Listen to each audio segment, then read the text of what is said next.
Hey everyone, welcome to the Sanctum. This is AL. So today we're going to do a review of Caroline Myss's Archetype cards. And I wanted to do this for a while. Once I got the cards, I had seen the cards in a couple of other readings. Yeah, it's a little bit better. And I wanted to review these cards because I actually like archetypes. I actually, like I said before, I am a writer. And under another pseudonym. With that, I learned archetypes. If you saw my reading books, you would understand. My writing books, you would understand. I would show them all to you, but they're all like behind here. But here, I can see if I can grab one real quick. If I can get past all my crayons and markers and all the other stuff that I use for all my stuff. But like I have books like 45 Master Characters, and I have tons of stuff like this. So one of the things that I've learned is that when you have things like this, and you can have set of cards that give you archetypes to look at, types of characters, whether you write or not, whether it be you're published, whether you write fanfic, whether you write for yourself, whether you're just interested in learning more about yourself, these cards are amazing. They're also great for oracle work, learning about people that may come into your life, and more. Now, there's also a book that she's written, and there's a CD, I think, that she's done. You're going to have to forgive me. I had a Hellgrain yesterday, and the doctor gave me some new med, and I'm recovering, so I'm beyond thirsty, and I'm losing my voice. So this is the smaller book, and you can buy her opus on Archetypes, which I'm probably going to get both in ebook and in print, only because of the fact that having seen these cards, I'm so intrigued by them. I'm going to have to do it. I'm going to have to break down. I'm going to have to do it. So let's talk about the cards. First off, she does include, besides the backs are beautiful, just so you know, which are like more like a Japanese or Zen effect. She does include blank cards for you to write on, for you to create your own archetypes that you run into, ones that you think are important to have, which I think is absolutely fantastic, especially for those of you who are creative, who may come up with something of your own. So yeah, I keep those separate because I haven't developed any yet. Not that I don't think I have any, I do. But yeah, so I've used this deck a couple of times, and I've already alphabetized the deck. As you probably have remembered, I probably have told you before, I'm a little bit OCD. And I mean that like clinically. I have what's called OCS as the syndrome. I'm not as bad as OCD. I don't have to take meds for it. But I am pretty much, yeah. As you probably have seen if you've watched my videos, and I've rearranged the stones and such, they have to be just so. I am very finicky, so every once in a while I cleanse my decks by cleansing them using the selenite, surrounding them in salt. It means putting salt around the deck, and alphabetizing them, which is putting everything back in order the way that they came, or the order that I prefer to have them as a starting point and going from there. So I actually re-alphabetized the deck, and I wanted to show you some of the cards. So things like Addict. So you'll see that there's a light attribute, which is basically, this is not necessarily a positive, but it can be positive. And then when you go too far, the shadow attribute. To me, these are really amazing. Advocacy can even go too far sometimes and get out of hand. Alchemist, which I actually like. It says transformation of base motives and goals into golden wisdom. Shadow attribute says misuse of the power and knowledge that come through spiritual practice. And to me, this is probably the best alchemist description I've heard. Now, there is also a card in here I wanted to go over with you it's the full card. Now, if any of you have watched any tarot readings at all, have had a tarot reading, have seen anything, you know the full card in the tarot is all about beginnings and journeys, and a lot of times will be associated with young people or somebody who's fresh and new on the trail, has basically a new soul, that kind of thing. Now, this description that I have here is amazing because it puts a new, not necessarily a spin, but puts a depth upon that card that I've never had before. And so now when I look at the full card, I look at it in a whole new light. And it says, the light attribute is fiercely revealing emotion, helping people laugh at absurdity and hypocrisy. And the shadow attribute of the Fool is using humor to wound rather than liberate, denial of your emotional truth. Now think about that for just a second and look at the card. I mean, it is amazing. It's like the Harlequin card almost. And when I saw that card and I read it, I was like, wow, doesn't that open up the Fool as a bigger journey, as a bigger thought process than it had ever done before? And so now when I look at the full card in a reading, I look at it as a broader term, as a broader spectrum of what it does, how more helpful, even though it's more innately whatever. It's not as foolish or as reckless as much as it is also a buoyantly helpful, a buoyantly helping you to find a creativity, a happiness that you may have missed. And that kind of gave me a new look on it. Now, the other thing that this deck has, it has multiple child cards. And the reason is that when we are children, we see things in different ways. So it has like the child wounded, the child orphan, child nature, the magical child, the eternal child, the divine child. And these cards are specifically when you're working in archetypes of yourself, when you're doing soul work, shadow work. They also have one called the prostitute. There's also one that you also use as well, which is like slipping my mind at the moment. I want to say that it's not the seeker, but it's I know I have it and I just can't think of it right now.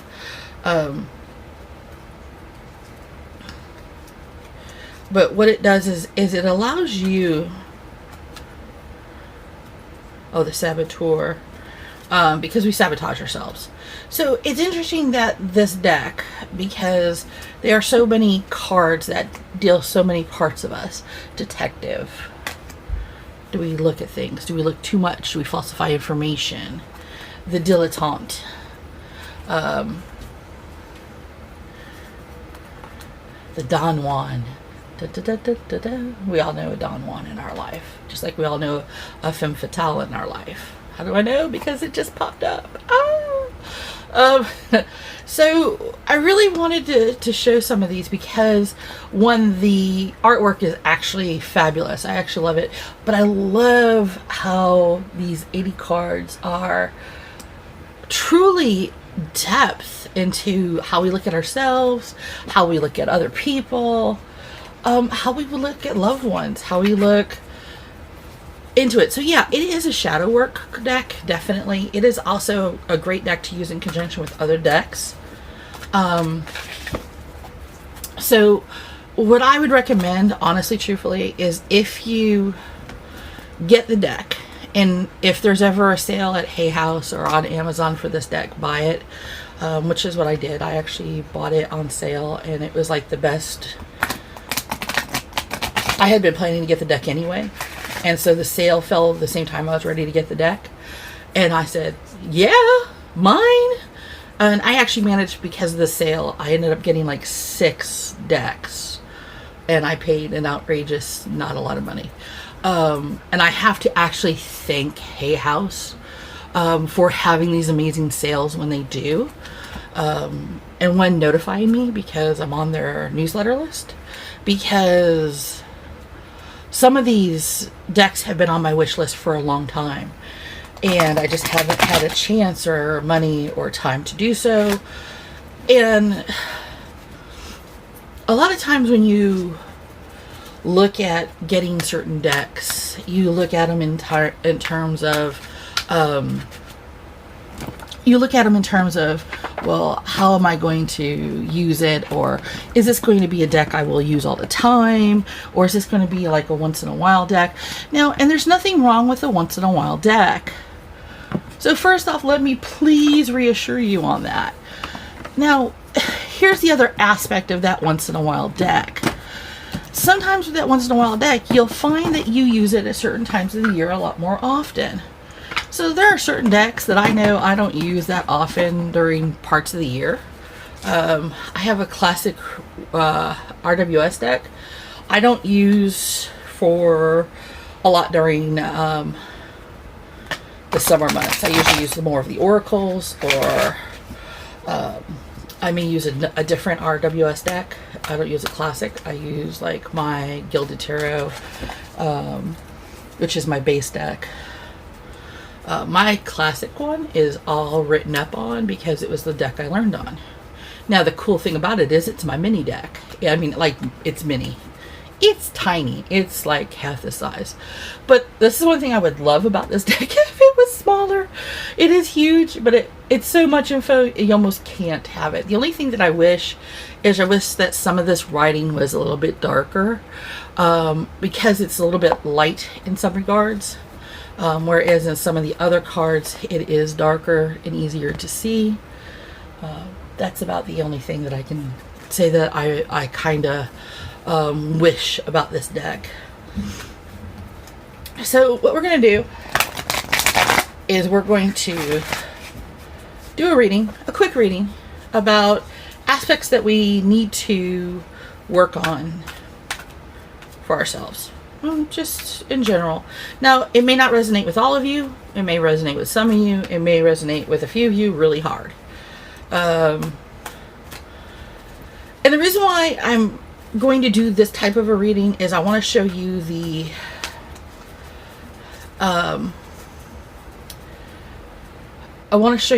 actual power of how this deck can be used. So, and that's one of the big things why. So let's take a look. Okay, we're going to go like this. Damsel in reverse. The hero or heroine. And the networker in reverse. So, things we need to work on. Now, I'm going to tell you that right now, if I saw the damsel in distress upside down, I'm going to say, you need to stop being a DID, which is a damsel in distress, because I'm going to kick your ass.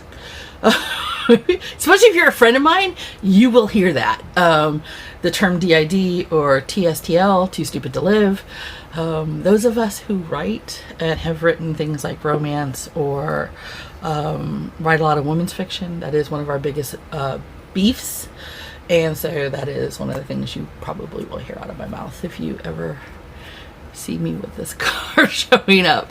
So the card with the shadow attribute does say, waiting for a knight to provide for you, seduction by romantic illusion. And underneath, because like I said, there was actually two cards that popped up, which means this is a double thing. It says saboteur, but it was right side up, and it says highlight your fear of self-empowerment and the changes it would bring to your life. So think about it. You're waiting for somebody to come save you. Help, come save me.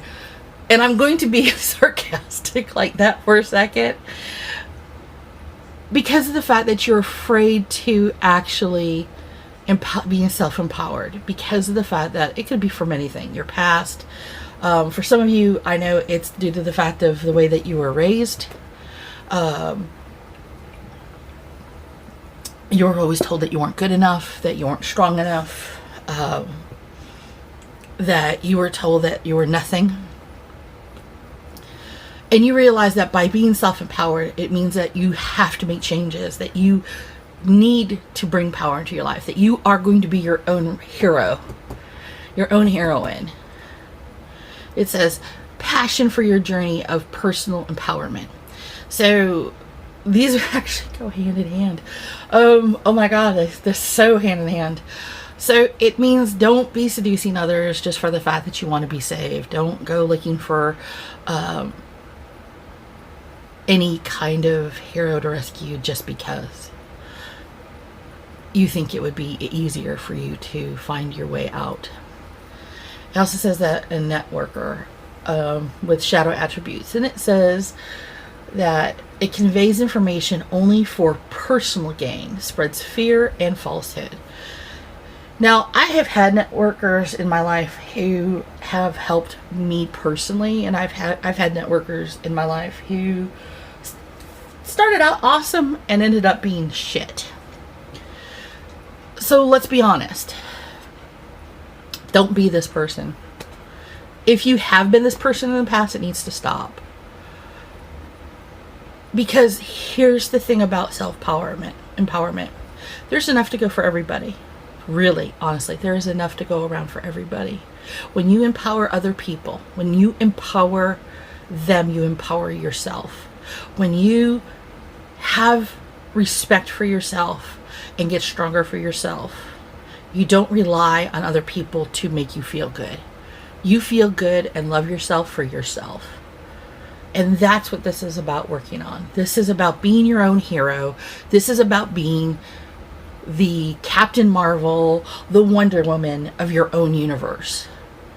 This isn't waiting for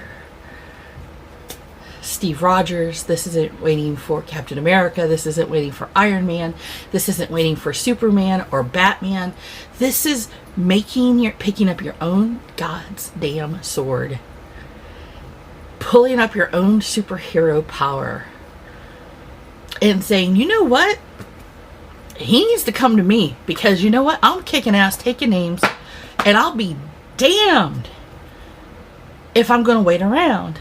I got shit to do, people to help, and he better either catch up or move on. It's not that you're not worth it and that your soulmate isn't going to find you, but he's got to be worth it. He has to be worth you, because you're worth so much more. And that's the thing that this is trying to tell you. You're worth so much more than you're giving yourself credit for. So be self-empowered. Put the negative emotions and the negativity you grew up with. This stone is called celestite. It's also known as an angel stone.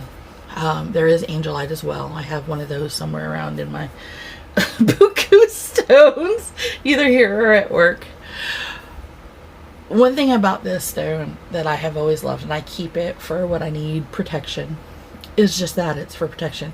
Now, I'm going to be honest, that this itty bitty little stone here, this itty bitty little stone cost me about $6 US. Now, the reason why I'm telling you the price of this stone is that this stone reminds me of the fact that in my greatest need, when I feel the worst about myself, that I'm worth it. I'm worth $6 for a stone, for crystal. A crystal that brings power and clarity, that allows me to bring my gifts to light, to share with others. Just like the Super 7, which I was blessed when I bought my first Super 7. The person I bought the Super 7 friend actually gave me a second Super 7, and I cried. I literally cried, because I had been wanting a Super 7 for so long. For them to actually enclose another Super 7 that was worth a lot of money, I wrote them back and I thanked them.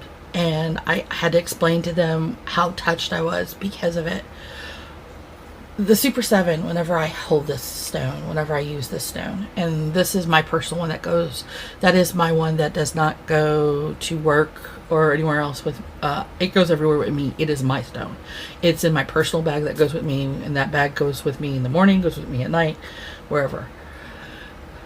That stone is what reminds me of my power. There are 7 stones that are built into this. And each stone is a stone of power, is a stone of self-worth, is a stone that tells me that I am better than I give myself credit for. You are this stone. You are better than you think you are. You're like the infinite stone, which is made up of multiple stones. You are worth so much more than you give yourself credit for. You are lovable. You have ability and talent. And I know how hard it is to not see it for yourself. But I promise you, just like the Pride Night with Epidote allows you to see clearer, allows you to communicate with your higher abilities and talents, that allows you to be able to focus on those things that are most important. Work on the negatives, because the negatives that you have are more of self-doubt, listening to the inner critic, listening to the person who is trying to make you fail, because it's not your voice you're hearing, it's the voice of those people who hurt you. Whether it be family, whether it be early lovers, whether it be friends who were not really friends. You don't need them anymore. You are so much better than they were. And the stones tell the truth. So do the cards. You're a hero. You're not a damsel in distress. You have the ability to take that sabotage away. You can become self-empowered. You have that ability. You have the ability to take away fear and network appropriately and give people power and bring yourself power. So the choice is yours. What are you going to do? How are you going to do it? Those are easy things. And I promise you, and this is something that I'm going to be doing for 2019. I had been kind of talking it over with friends, trying to see what it would be. I know that there's a lot of like tarot reading for a month for each sign, whatever. That's not really me. But I am going to start doing something that's going to be a specialized reading specifically for the signs, but in groups. Not necessarily like a tarot scope, more like an oracle, an alchemy of oracles. One of my websites is called Oracle Alchemy, and so that's what I've decided that I'm going to do. Starting for January. In fact, I got to start doing the videos in the next coming weeks for the four groups, and do one big overview for January for everybody. And I want to do that because I think it's important for us to be reinforced, not just with the negative, but with the positive of things that we can do for ourselves. So that's what I wanted to do. I wanted to share these cards. Like I said, these cards are meaningful. They are powerful. They are worth getting. Whether you get them on sale at Hay House or at Amazon, whether you just splurge and just go get them for, I think they're like $18, $19, and get them. Get it. If you really truly are into writing, if you're truly into shadow work, this is the deck for you. I give it a 10 out of 10. If I could do it, I would do it a 12 out of 10. I'm actually thinking about shifting that system of 10 being the big thing. I haven't decided if I wanted to do it out of chakras or if I want to do it out of like the arcanas, like the major arcana, or out of the 4 suits, like do it like 4 out of 4 kind of thing. So let me know in the box below what you think it should be when I rate these reviews. If I should go by chakras, keep it at the 10, keep it out of the 10 out of 10 kind of deal, or if I should do some other kind of system that you think would be more worthwhile. And hopefully, if you like that deck, let them know. And I'll talk to you later. Bendition.